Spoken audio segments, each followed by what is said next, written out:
Bonjour les amis, bienvenue dans une nouvelle vidéo consacrée à l'Olympique Lyonnais et à son actualité. Et donc il y a énormément de choses à dire. Le principal morceau de cette vidéo, ce sera l'interview de Laurent Blanc à l'équipe. Alors vous le voyez, le titre laisse peu de place au suspense. Ce qui me désole, c'est qu'on perd du temps. Et vous allez voir que Lolo White, il est un peu sur la brèche. Déjà la saison passée, il a failli jeter l'éponge. Il n'est pas exclu, à mon avis, que ça se passe à nouveau cette saison. Et vous verrez que, selon ce que veut faire John Textor, Laurent Blanc a de quoi s'inquiéter, puisque on connaît déjà son successeur, ce qui est quand même assez étonnant. On parlera également de Matheus Nascimento, puisque la presse brésilienne nous donne une information très intéressante sur le sujet. On parlera des infos sur le mercato. Alors pour l'instant, ce sont des pistes, notamment sur un départ possible de Diomandé. Des infos sur Barcola. Bon, je vous rassure tout de suite, pour moi Barcola ne partira pas, en tout cas pas cette saison. Et évidemment, je vais commencer par deux sujets un petit peu du moment. D'abord, ma foire aux questions spéciale actu de l'Olympique Lyonnais. Donc vous allez dans l'onglet communauté et dans les commentaires, vous pouvez poser votre question. Deuxième chose, le match ce soir entre De Treffers et l'Olympique Lyonnais aux Pays-Bas. Donc je ferai un débrief après le match. Bon, le match en lui-même n'a pas grand intérêt. Ce qui est intéressant, c'est de voir les nouveaux joueurs, les jeunes joueurs. Et donc je ferai un focus pour une fois, surtout sur les joueurs plutôt que sur le match. Alors suite à ma vidéo d'hier, où je vous révélais que l'Olympique Lyonnais avait présenté un budget avec 23 millions d'indemnités de transfert, ce qui est un peu étonnant quand on sait que l'OL avait proposé 25 millions pour Pulisic, mais enfin bon, passons. Donc je voulais faire un petit rappel, mais ce sera rapide, sur ce qu'est l'encadrement prévu par la DNCG. Vous savez que le club est en appel. La décision finale sera donc soit la levée des sanctions, soit le maintien de l'encadrement, soit des sanctions plus importantes, mais ça c'est l'hypothèse la moins crédible. Donc l'encadrement de la masse salariale signifie qu'un club est contraint d'annoncer une limite du budget prévisionnel consacré au paiement des salaires. Une limite qu'il ne peut absolument pas dépasser, alors qu'un club sans restriction pourrait très bien ajuster ses comptes comme bon lui semble à tout moment de la saison. Tout nouveau contrat signé par un club sanctionné doit donc rester dans les clous de la limite salariale pour être d'abord validé par la DNCG avant d'être homologué par la Ligue de football professionnel. Même principe pour les indemnités de transfert, avec un budget défini à respecter scrupuleusement. Donc hier, ce que je disais par rapport aux 23 millions, c'est que 23 millions, c'est l'enveloppe que vous avez décidé de consacrer. Si vous faites une vente, évidemment, ça augmente votre enveloppe. Par exemple, si on vend, notre enveloppe, elle est de 23 millions. Si on vend le Keba 30 millions, ça veut dire que notre enveloppe, elle est de 53 millions. Comme on a également vendu déjà Romain Fèvre, Oscar Char et Thiago Mendes, là aussi ça donne des marges de manœuvre. Pour l'instant, on n'a utilisé que 10 millions de cette enveloppe, enfin 9 plus exactement, sur Shkelly Alvero et Clinton Mata. Donc ça donne des marges de manœuvre, mais le problème, et c'est un peu ce que je disais à ceux qui me laissaient des commentaires sur le sujet, imaginons que vous vendez Lukeba, donc vous récupérez 30 millions que vous allez pouvoir utiliser dans un transfert. Mais le problème, c'est que Lukeba, c'est un petit salaire de l'Olympique Lyonnais, environ 100 000 € annuels, donc vous voyez, c'est vraiment, ça fait partie des plus bas salaires de l'OL. Donc si vous achetez un autre défenseur central à 10 millions, par contre, par définition, c'est quelqu'un qui va avoir un salaire très important. Donc un salaire aux alentours de 2 millions. Donc certes, vous avez enlevé les 100 000 de Lukeba, mais par contre, vous ne pouvez pas valider le salaire de 2 millions. Donc c'est toute une gymnastique à réaliser qui n'est pas simple. Et à ceux qui pensent, et je lis ça dans les commentaires et j'entends ça dans certains médias, qu'être encadré par la DNCG, ça ne pose pas de problème. Certains disent même que c'est une bonne chose. Non, ce n'est pas du tout une bonne chose. et on en voit les effets aujourd'hui. Et d'ailleurs, ça me permet d'enchaîner avec l'interview de Laurent Blanc dans l'équipe. Vous allez voir un Laurent Blanc qui est à la fois déterminé, mais qui bien souvent dans l'interview rappelle toutes les contraintes qui s'imposent à lui et au club, et évidemment cet encadrement de la DNCG. Alors Laurent Blanc avait déjà beaucoup travaillé avec Bruno Chéroux, visiblement il a l'air de s'entendre assez bien avec Mathieu Louis-Jean. Clinton Mata émane de cette entente entre le coach et les recruteurs. Mais dans le sous-titre, on nous dit « L'entraîneur de Lyon explique qu'il ne s'attendait pas à la sanction de la DNCG et craint que l'encadrement de la masse salariale et du recrutement freine certaines arrivées. » Donc en gros, il y a un plan de bataille, notamment pour amener plus d'expérience et de densité athlétique dans l'équipe. Des profils ont été identifiés, des joueurs ont été proposés, mais tant que les décisions de la DNCG ne sont pas définitives, eh bien, on ne sait pas qui on peut recruter. Et le problème aussi, c'est qu'on ne sait pas qui va rester. Et vous le savez, nos jeunes joueurs notamment, qui sont évidemment très exposés, puisqu'ils ont beaucoup joué sur la deuxième partie de saison, eh bien, attirent les convoitises, que ce soit du côté de l'Allemagne, que ce soit du côté de l'Angleterre. Et donc, Laurent Blanc, il est très embêté avec ça, parce qu'il ne sait pas exactement quels joueurs vont arriver, mais il ne sait pas non plus si certains vont partir. Donc on va regarder un petit peu ce qu'il nous dit sur tous ces sujets. Alors il fait dans l'interview un retour sur la saison passée, puisqu'on lui pose la question « Vous avez voulu partir durant la saison, donc la saison passée ?» Et Laurent Blanc dit « Oui.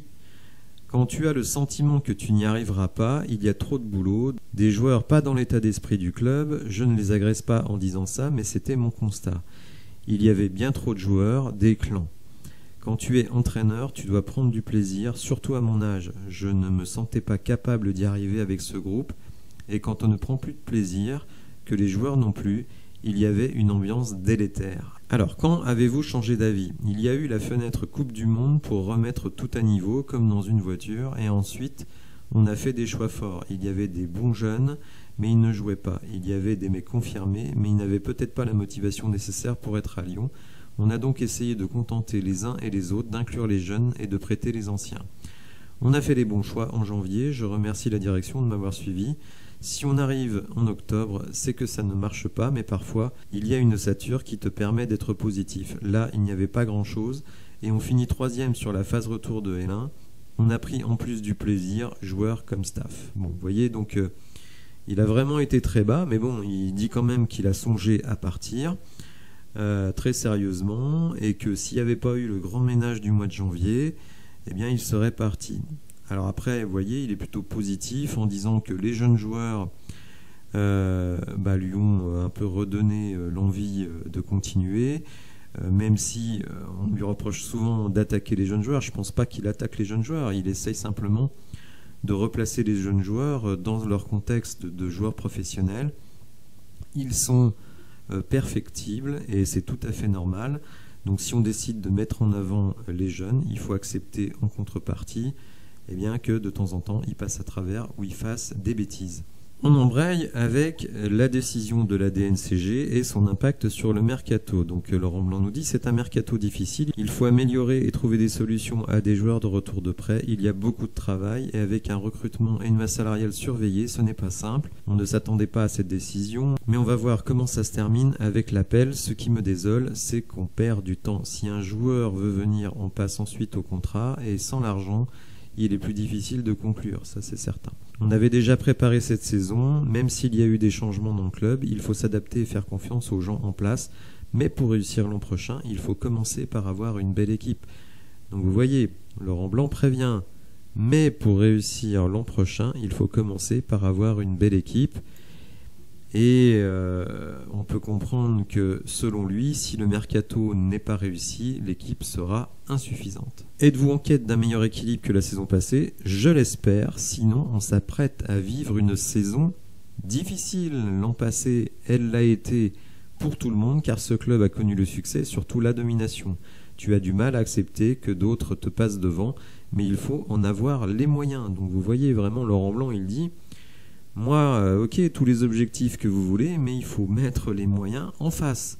Et force est de constater qu'aujourd'hui, le 14 juillet, eh bien, le club n'a fait que 2 recrutements. Clinton Mata, joueur compétent, d'expérience, qui correspond au profil recherché, mais là non plus, on va dire que ce n'est pas un joueur qui va transformer votre équipe. Et Kelly Alvero, alors là, oui, il y a de la taille, il y a du physique, il y a des qualités athlétiques, mais 2,02 m pour un milieu de terrain, moi personnellement, j'attends de voir à l'œuvre. De toute façon, ce joueur a vocation à être remplaçant. Là aussi, ce n'est pas lui qui va fondamentalement changer l'efficacité de l'équipe. Je rappelle quand même que même si cette équipe a fait 3e des matchs retour, elle finit quand même 7e sur l'ensemble de la Ligue 1. Et on peut dire que 3e des matchs retour, ça ne vous donne pas non plus une marge de folie pour atteindre l'objectif qui, et ça a été rappelé par le nouveau président Santiago Cucci, l'objectif c'est de faire top 3 et pas autre chose. Alors ensuite, il nous prévient là aussi sur sa manière de fonctionner. Et Laurent Blanc, c'est avant tout quelqu'un du terrain. Et il le dit clairement. Mais si un mec me dit « j'ai les datas, je veux ci ou ça », ça veut dire qu'il t'impose le recrutement. Bientôt, les entraîneurs vont subir ça. Et là, sincèrement, je serais parti avant.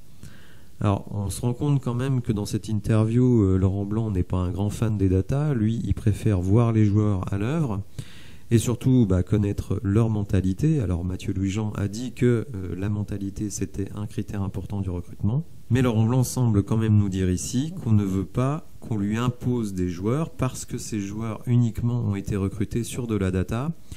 Il veut bien qu'il y ait des nouveaux joueurs, c'est ce qu'il va dire un petit peu plus tard, mais il faut qu'ils correspondent au projet sportif. Alors on lui demande, ce n'est pas le cas à l'OL, alors j'espère que non. Vous voyez bien, il dit pas non, il dit j'espère que non, c'est-à-dire que ça ne va pas devenir une équipe où seule la data compte et finalement on impose au coach des joueurs qu'il n'a pas demandé ou dont il n'a pas besoin. Je vous dis ça et je vais voir que 3 joueurs ont signé. Rire, alors ne ris pas trop Lolo parce qu'au mois de janvier, tu sais pas ce qui peut se passer. Mais si ce sont des bons joueurs, pas de souci. En fait, on en parle avant, que vous faut-il, quel profil, etc. L'entraîneur n'est pas le gars qui doit décider de tout, mais il apporte sa réflexion. Ensuite, il y a la stratégie du club. Si une opportunité se présente sur un jeune, pourquoi pas? Je ne suis pas contre le trading, mais si tu fais du recrutement uniquement sur du trading, il te manquera quelque chose. Alors justement, on parle de jeunes joueurs, et donc dans quelques minutes, je vais vous parler de Matheus Nascimento, que si vous suivez la chaîne n'est pas un inconnu pour vous, et vous verrez que il va peut-être se passer des choses avec Nascimento. Alors ensuite, on évoque le fait des départs, puisqu'il y a les arrivées qui sont même carrément bloquées du fait de la DNCG, mais la DNCG fait que vous avez l'obligation peut-être de vendre. Et on lui demande est-ce qu'il n'a pas peur des départs. Avez-vous peur donc de perdre ces jeunes? Non, je sais que certaines propositions ne se refusent pas pour le joueur comme pour le club, à l'image de Malo Gusto, vendu 35 millions dont 5 millions de bonus à Chelsea. Il faut donc anticiper sur les joueurs qui se font attaquer. Savez-vous aujourd'hui quelle équipe vous aurez au début de saison? Non, mais j'en ai une petite idée car on a quelques certitudes. Mais après, 3 petits points. Lukeba, Cherki, Barcola seront-ils lyonnais à la fin du mois d'août? J'ai un discours qui me dit on n'est pas obligé de vendre pour passer la DNCG. Donc ça, c'était avant de passer devant la DNCG. On doit libérer surtout de la masse salariale. Je réponds, et si on a une proposition de tel niveau? Ces joueurs ont montré des choses mais ne sont pas encore prêts pour aller au sommet, même si des clubs intermédiaires ont une capacité financière importante. Comme Leipzig avec Lukeba, effectivement, mais tu dois dire à ce prix-là, donc à 26 millions plus bonus, reste un an de plus à Lyon. Ça vous ennuierait vraiment de perdre Lukeba? Oui, pareil pour Cherki et Barcola, je veux débuter avec eux, d'autant plus qu'on leur a fait de la place cet hiver, ce serait un peu tôt pour partir, mais je suis peut-être un petit peu égoïste, rire. Alors, ce qu'il faut savoir, c'est que comme je le dis souvent, autant je pense que Ryan Cherki doit rester à l'Olympique Lyonnais, autant pour Lukeba, ce n'est pas du tout la même chose. Je le rappelle encore une fois, Lukeba gagne 100 000 € annuels. C'est un salaire qui, à l'évidence, est en dessous d'un salaire pour un joueur de cette importance dans l'effectif. Pour moi, Lukeba, il doit partir, puisque l'OL ne peut pas lui offrir un gros salaire. Bon, Cherki, lui, a déjà un gros salaire, et je pense que pour son développement, c'est mieux qu'il reste à l'Olympique Lyonnais.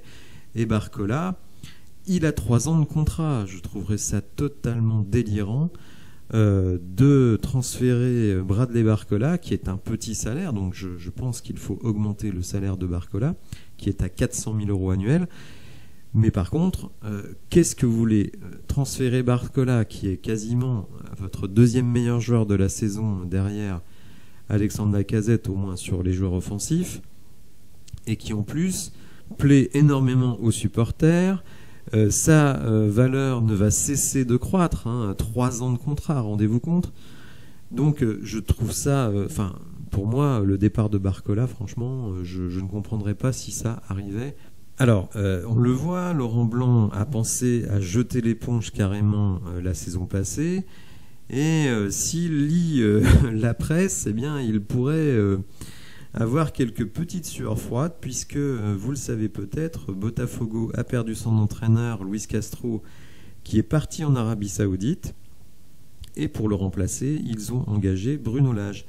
Et la presse brésilienne nous informe que John Textor a promis à Bruno Lage que s'il venait à Botafogo et qu'il gagnait le titre avec Botafogo, il faut savoir qu'à l'heure actuelle, après 13 ou 14 journées de championnat, Botafogo est leader du championnat brésilien avec une dizaine de points d'avance sur le deuxième.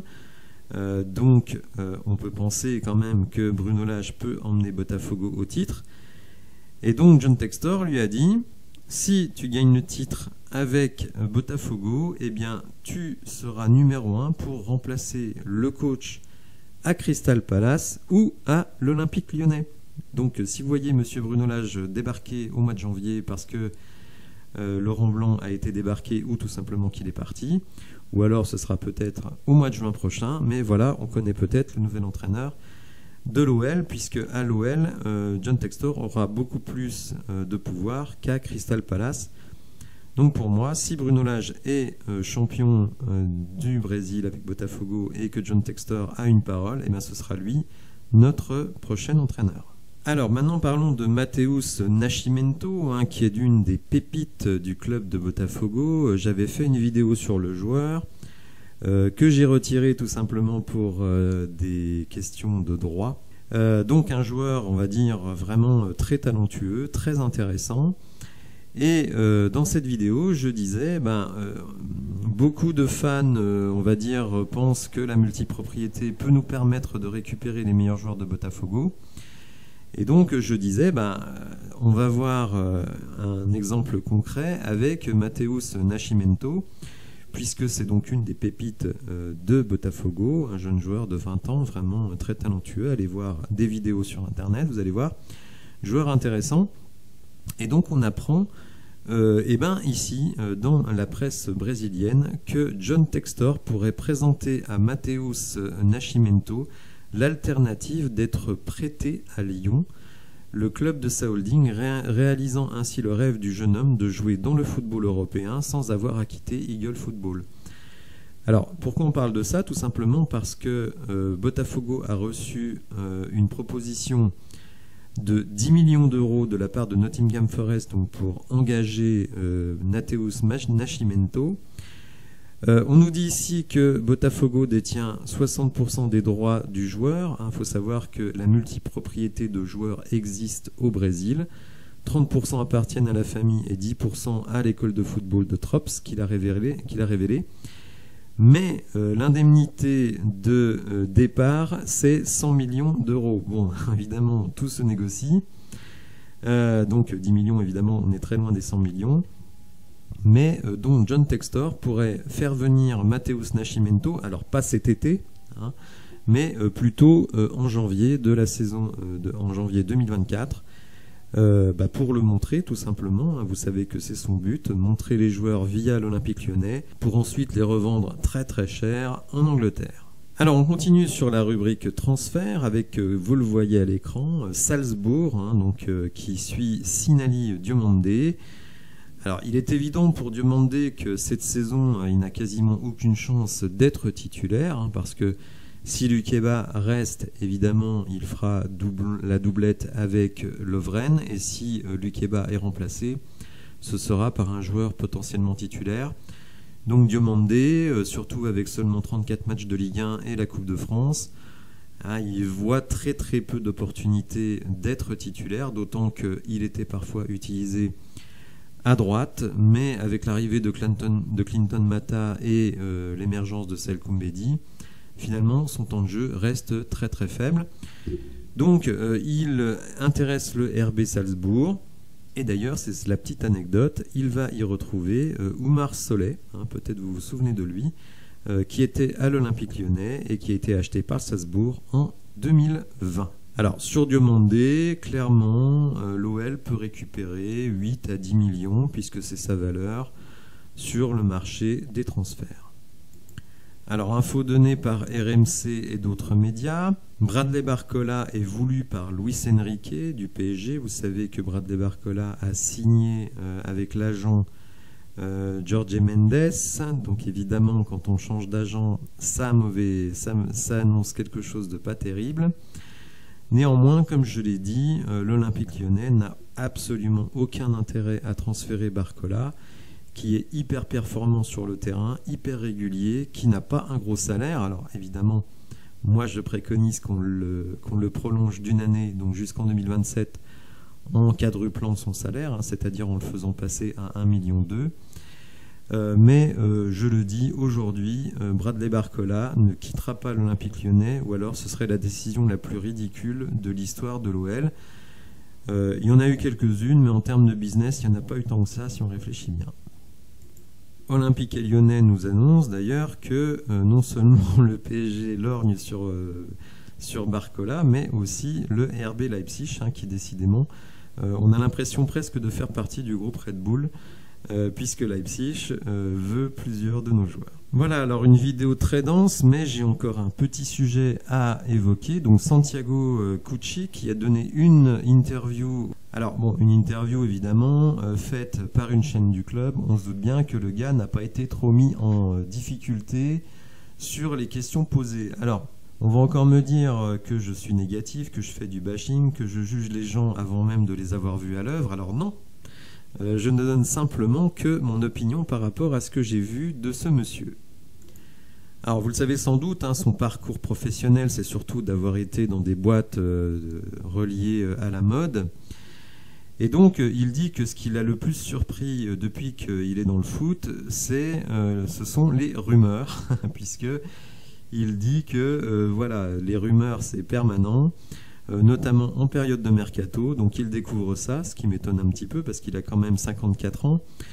Donc s'il ne sait pas que dans le foot, notamment en période de mercato, les rumeurs vont bon train, je suis quand même un petit peu étonné. Alors, il y avait une pub dans les années 80 qui disait « On n'a jamais une deuxième chance de faire une première impression ». Donc, Monsieur Cucci, je vais donner ma première impression sur lui. Déjà, je trouve que c'est quelqu'un qui n'a vraiment aucun charisme, faut quand même le dire. Ce qui m'a un peu agacé, c'est qu'il attribue à l'Olympique Lyonnais des valeurs qu'il n'a pas, et notamment la valeur de l'humilité. Alors, je ne pense pas qu'on puisse être très conquérant et être un grand champion en ayant comme valeur principale l'humilité. Je trouve ça vraiment bas de plafond. Enfin bon, en plus, c'est tellement en décalage avec le discours de John Textor qui dit on va aller chercher le PSG et compagnie, regagner des choses en Europe, etc. Et l'autre, il nous parle d'humilité. Alors moi, j'ai trouvé ça vraiment totalement décalé. Il dit aussi qu'il n'aura aucune ingérence dans le sportif et qu'il n'a pas du tout l'intention, par exemple, d'aller dans le vestiaire, comme pouvait le faire Jean-Michel Aulas. Alors ça m'embête un peu parce que comme on n'a pas de directeur sportif à l'Olympique Lyonnais, quand le coach, on va dire, a du mal à remobiliser l'équipe, c'est bien d'avoir quelqu'un qui, au-dessus, vient taper du poing sur la table. Et visiblement, ce ne sera pas Cucci qui le fera. Donc ça veut dire qu'il faudra en référer à John Textor. Bon, là aussi, c'est une déclaration qui m'a laissé un petit peu perplexe. Alors il dit autre chose qui me laisse très perplexe, il dit on a une stratégie claire. Alors là, moi je serais curieux qu'il nous expose cette stratégie, chose qu'il n'a pas vraiment faite, parce qu'il a dit plusieurs fois on a une stratégie claire, on a une stratégie claire. Moi, pour le moment, je ne vois pas du tout de stratégie claire. Je vois plutôt des gens qui naviguent à vue, qui se sont pris un iceberg DNCG et qui savent absolument pas comment le gérer, qui n'ont pas anticipé cela alors que c'était tout à fait anticipable. D'ailleurs, si on fait très rapidement le compte des ventes qui vont arriver cet été, on a Oscar Char 5 millions, on a Thiago Mendes 4 millions, on a Romain Fèvre 15 millions, et on a Lukeba, on va dire 30 millions, ce qui veut dire 54 millions. C'est ce qui était demandé à l'Olympique Lyonnais avant de passer devant la DNCG. On ne le fait pas, on perd du temps sur le mercato, et au final, on fait ces 54 millions de ventes. Donc au lieu de faire les kékés et d'aller devant la DNCG en disant « non, nous, on ne vend pas », au final, on a des menaces de sanctions. Finalement, on fait ses ventes, mais je rappelle que le mercato, il a commencé, je crois, le 7 ou le 8 juin. On est le 14 juillet. L'appel se fera mardi prochain, donc le 17 ou le 18. Donc je veux dire, on a perdu du temps, on passe à travers de joueurs, on a perdu la capacité de dépenser à peu près ce qu'on veut dans les limites du raisonnable sur le mercato. Donc écoutez, moi, une stratégie claire, non, pas du tout. On navigue à vue et j'emploierai pas le terme d'incompétence, mais on n'en est pas loin quand même. Toujours un petit peu d'autosatisfaction, ce qui contraste un petit peu avec le terme humilité qui est employé à peu près 50 fois. Il dit, on a un plan, il est très bien exécuté. Ah bon? Donc le plan, c'était de se faire retoquer à la DNCG, de commencer réellement son mercato à la 3e semaine de juillet, 3 semaines avant le début de la saison, de partir en préparation aux Pays-Bas avec un effectif qui n'est pas complet. Donc c'était ça le plan, il est très bien exécuté. Ouais, bon, je suis pas convaincu les amis. Enfin, une autre chose assez amusante qu'il a dit, le coach a l'air ravi de ce qu'il a aujourd'hui. Alors bon, est-ce qu'il est ravi de ce qu'il a aujourd'hui? Peut-être, mais est-ce qu'il sera ravi de ce qu'il a le 31 août? Moi, j'espère que oui, j'attends de voir. Voilà, j'en arrête là, 30 minutes de vidéo, c'est quand même beaucoup. J'espère que vous êtes encore là, c'est pas évident. Si vous avez apprécié la vidéo néanmoins, n'hésitez pas à la liker, à vous abonner à la chaîne, et on se retrouve ce soir pour le débrief du match face à The Treffers, et notamment un focus sur les joueurs que l'on connaît moins.